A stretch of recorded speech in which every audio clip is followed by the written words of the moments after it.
Sadhguru, je tiens tout d'abord à vous remercier d'être présent dans tous les aspects de ma vie ces dernières années. Sadhguru, je veux juste vous demander, c'est à propos de la direction, comme le voyage intérieur. Chaque fois que j'entame le voyage intérieur, je m'enlise dans le bon, le mauvais, le correct, le pas correct, la conduite. Ce n'est pas clair pour moi. Je ne comprends pas qu'est-ce que ce voyage intérieur. Comment vous y engager, comment m'y engager, comment faire ce voyage intérieur. Où voulez-vous aller? Je ne sais pas. Je veux aller en moi, Sadhguru. Je ne sais vraiment pas. Parce qu'une fois, j'ai vu une de vos vidéos, vous avez dit que c'est la direction qui doit être fixée en premier, et qu'ensuite le voyage commence.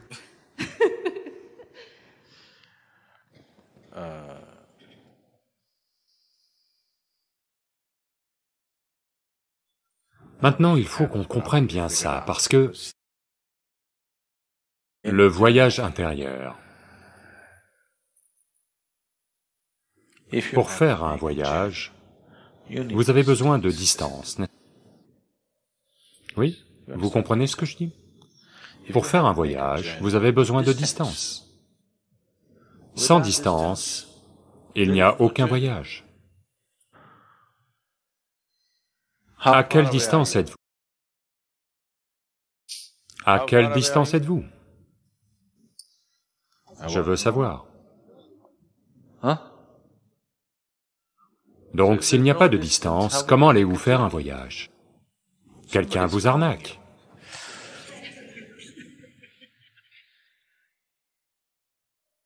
Oui, quelqu'un vous mène en bateau, n'est-ce pas? Parce que la base pour faire un voyage, c'est que vous avez besoin d'une distance. Sans distance, comment faire un voyage? Donc, n'essayez pas de faire un quelconque voyage intérieur. Mais je veux aller à l'intérieur. À l'intérieur de quoi? Qui veut entrer dans quoi? Je veux entrer en moi. Qu'est-ce que c'est que ça? Est-ce que quiconque peut entrer en lui-même? Je vous le demande. Si vous êtes ceci, vous êtes ceci, n'est-ce pas? Comment ceci peut-il aller dans ceci? Ceci peut aller dans cela, cela peut aller dans ceci, ceci ne peut pas aller dans ceci, n'est-ce pas?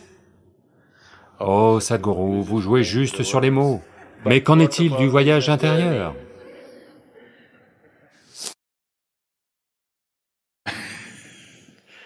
Il n'y a pas de voyage intérieur.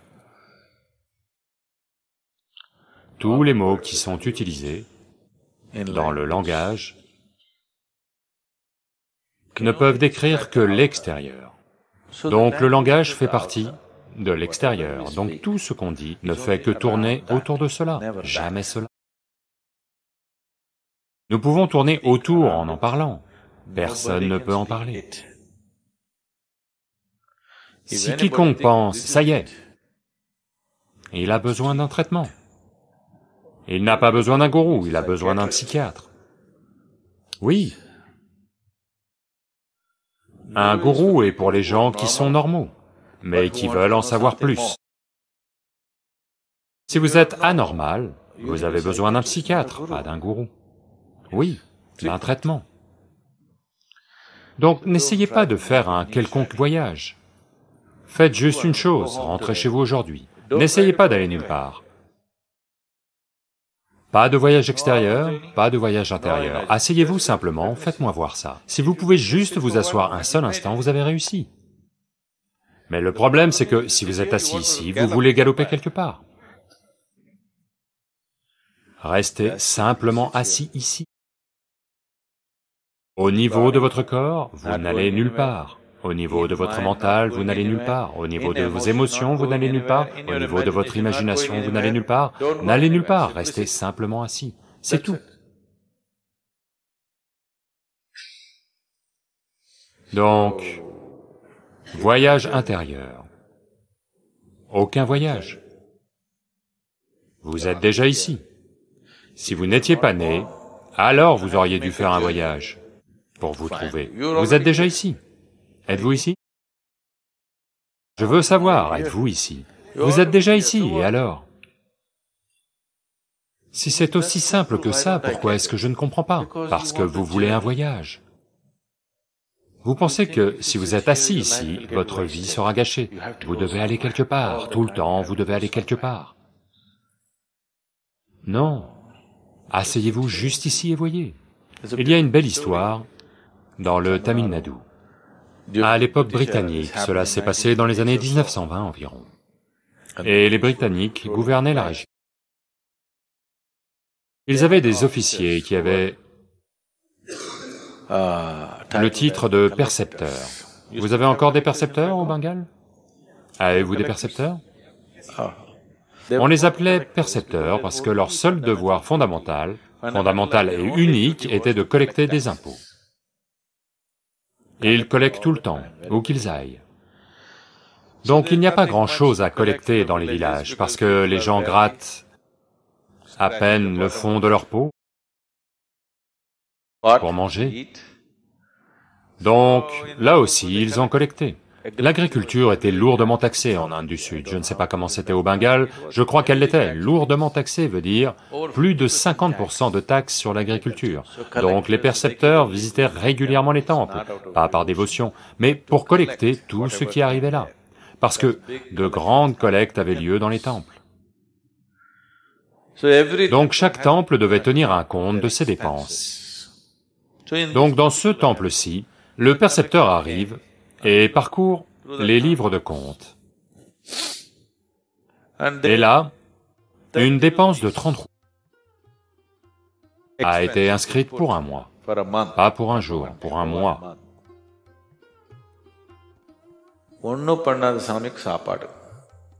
C'est-à-dire, un homme qui ne fait rien, de la nourriture pour lui, 30 roupies par mois. Le percepteur voit ça et dit, « Pourquoi nourrissons-nous cet homme qui ne fait rien ?» Alors, ils essayent d'expliquer, les administrateurs. Vous savez, cet homme ne fait rien, mais pas juste rien, il ne fait rien. Non, non, non, non. Dans le monde de Sa Majesté, si vous voulez gagner votre vie, vous devez faire quelque chose. Un homme qui ne fait rien, nous ne pouvons pas le nourrir. Arrêtez. Mais l'administrateur dit, non, non, non, non, non, pas comme ça, cet homme est... Vous savez, il ne fait vraiment rien, vous savez. Alors il est certain qu'il ne faut pas le nourrir. Arrêtez. Nous ne pouvons pas nous permettre de dépenser 30 roupies pour cet homme qui ne fait rien. Il y avait un administrateur avisé. Il dit, faites une chose, venez avec moi. Je vais vous montrer cet homme qui ne fait rien. Asseyez-vous avec lui et faites ce rien un certain temps. Vous allez comprendre. Donc ils emmènent le précepteur et le font s'asseoir. Il y a un homme qui est simplement assis là.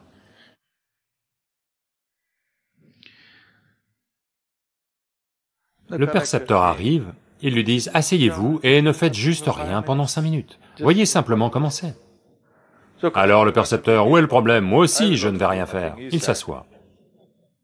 Il n'arrive pas à rester assis 2 minutes.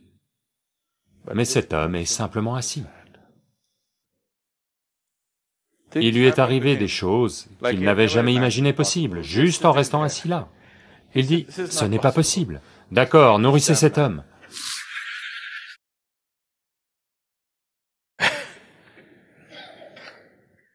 Donc ne rien faire n'est pas une chose simple, c'est la chose la plus simple. Oui, la chose la plus simple au monde est de ne rien faire, n'est-ce pas? Mais à l'heure actuelle, vous avez tellement investi dans la direction opposée, ça a pris de l'élan. Maintenant, inverser cela et ne rien faire, ça semble être une chose impossible. Donc vous voulez faire un voyage intérieur aussi maintenant. Supposez qu'il y ait trop de circulation là-bas, qu'allez-vous faire? Non, supposez qu'il y ait trop de trafic et qu'il y ait des embouteillages, qu'allez-vous faire? Si vous essayez de faire un voyage, il y a des problèmes de circulation, n'est-ce pas? Tous les autres problèmes vont se poser. Et si le feu passe au rouge, qu'est-ce que vous faites? Donc, ne faites aucun voyage. Ne compliquez pas une chose qui est si simple. Comprenez simplement que vous êtes un fragment de vie. Vous n'êtes pas une pensée, vous n'êtes pas une émotion, vous n'êtes pas de la chair, vous n'êtes pas des os, vous êtes juste de la vie. Rappelez-vous-le constamment. Je suis juste de la vie. Toutes ces choses me sont arrivées. Le corps m'est arrivé, les pensées me sont arrivées, les émotions me sont arrivées, le mariage m'est arrivé, les enfants me sont arrivés, mais je ne suis qu'un fragment de vie. Est-ce vrai? Ou est-ce que je vous excite avec des fantaisies? C'est vrai?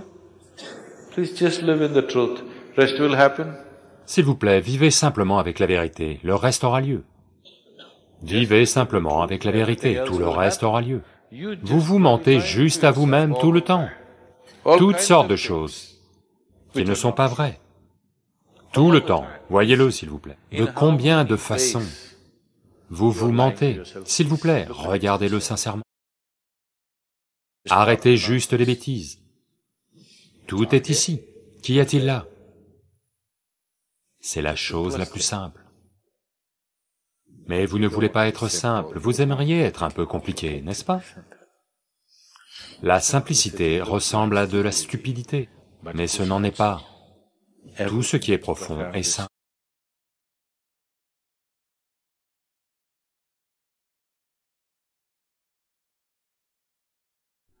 Si simplement vous vous retrouvez dans le mauvais type d'enfant,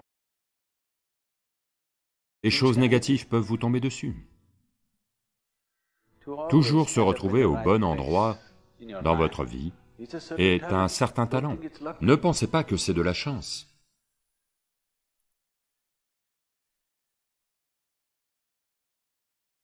Dans les traditions spirituelles,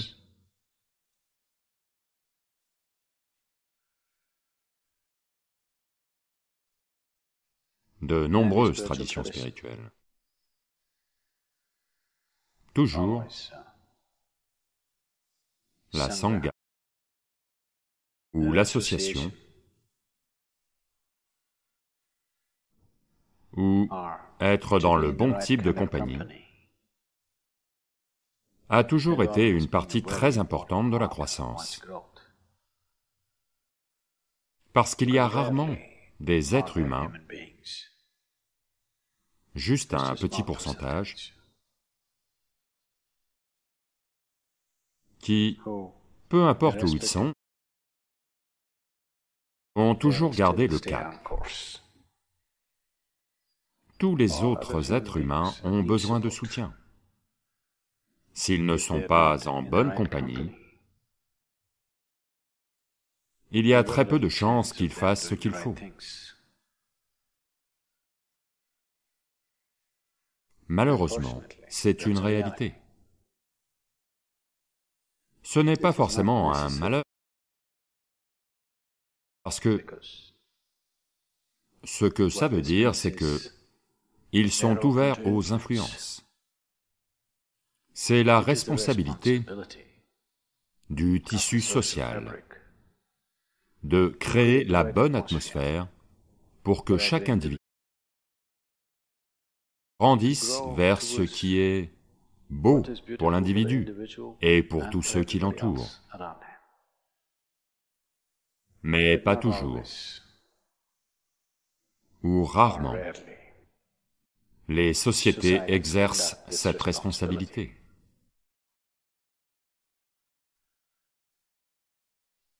Comme il faut. Parce que les sociétés ne sont pas... Les sociétés ont la possibilité de traverser une métamorphose selon la nature de l'influence. elle se développe dans cette direction.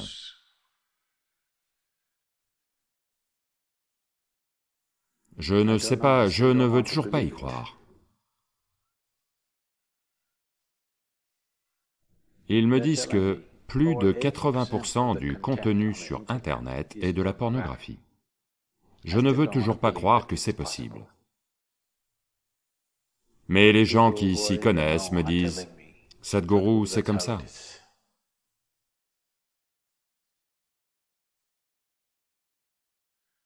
C'est un monde malade. 80% est un monde malade, pas un monde sain. Donc être sous le bon type d'influence, une influence qui vous nourrit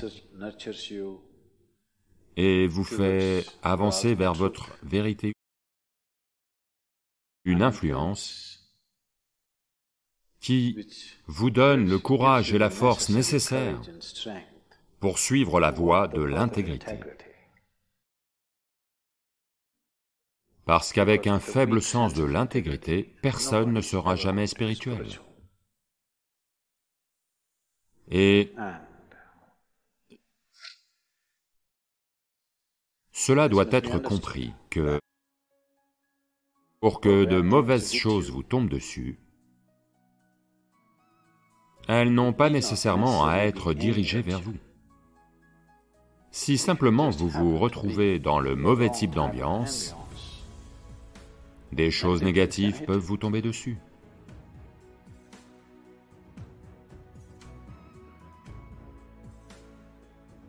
Ça me rappelle deux terroristes préparaient des enveloppes explosives, des bombes postales. Après en avoir fait un certain nombre, l'un demande à l'autre, « As-tu mis assez, crois-tu qu'on a mis assez de RDX dans les enveloppes ?» L'autre dit, « Pourquoi tu ne l'ouvres pas pour voir ?» Il dit, « Oh, elle va exploser si je l'ouvre. » Il dit, « Espèce d'idiot, elle ne t'est même pas adressée. Elle n'a pas besoin de vous être... Vous ouvrez la mauvaise boîte, elle va vous exploser à la figure. » C'est comme ça dans le monde, c'est comme ça en vous. Il y a des tas de tiroirs dans votre tête. Vous ouvrez le mauvais tiroir, des vers vont en sortir. Vous ouvrez un autre tiroir, du parfum va en sortir. L'avez-vous remarqué vous-même? Avez-vous vous-même remarqué en vous? Si vous ouvrez une certaine partie de votre mental, de la saleté va en sortir. Si vous ouvrez une autre partie de votre mental, du parfum va en sortir. Ne l'avez-vous pas remarqué? Être suffisamment conscient, être en bonne compagnie pour que la saleté ne soit pas tolérée, pour que vous libériez le parfum en vous, pas la saleté, est une partie importante de la croix. Parce que vous n'avez pas à aller chercher une gouttière pour la saleté. Il y en a assez dans votre tête, n'est-ce pas? C'est juste que il y a assez d'ordures dans chaque endroit. Il y a assez de déchets dans l'ashram aussi, tant de gens qui y vivent. Je suis sûr qu'il y a assez de saleté. Mais on s'assoit ici, avec une belle brise et du... On ne va pas s'asseoir là-bas, où il y a de la saleté. La même chose est valable en vous. Dans la géographie de votre corps, il y a de la saleté et du parfum. Quel compartiment vous ouvrez pour vous-même et tous ceux qui vous entourent, c'est une grande question. Ça demande un certain niveau de conscience et une certaine compassion. C'est pourquoi satsang, être en compagnie de la vérité. Très important. Si vous faites le tour de l'ashram, la géographie de l'ashram, il doit y avoir au moins 8 ou 10 réservoirs très sales. On les appelle des fosses septiques, pleines d'infections.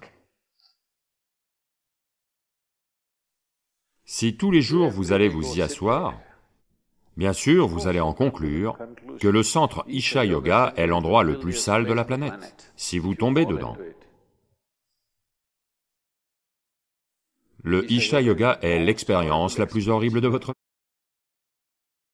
Et vous n'êtes pas censé tomber dans cette fosse, vous êtes censé tomber dans cette fosse. Mais vous vous êtes trompé de géographie, parce que vous avez la mauvaise histoire. Votre karma est votre histoire, n'est-ce pas? Shankaran Pillai décide qu'il va devenir un voleur. Parce que aucune de ses entreprises ne fonctionne, personne ne lui donne de travail. Alors il décide qu'il va aller détrousser quelqu'un. Donc il se procure une arme artisanale. Tard dans la nuit, il entre dans une supérette, pointe le pistolet sur l'employé qui est là, et dit « Donne-moi l'argent, ou tu appartiens à la géo. » L'employé dit « Eh bien, vous voulez dire à l'histoire, n'est-ce pas? » Ferme-la, n'essaie pas de changer de sujet.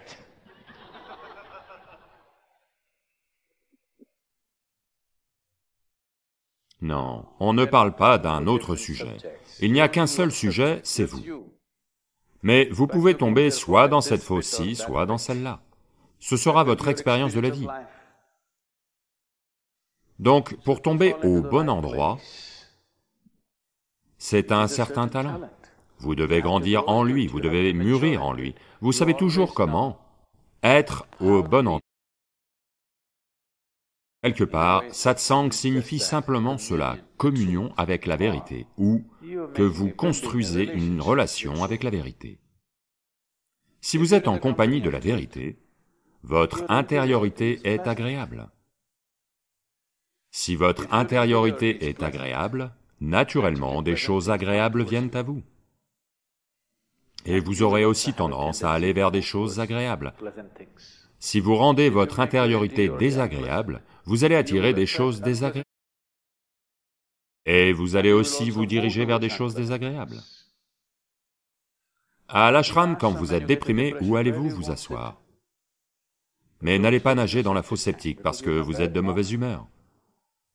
Mais généralement, c'est ça la tendance. Quand vous êtes de mauvaise humeur, vous allez chercher 5 autres personnes qui sont de mauvaise humeur.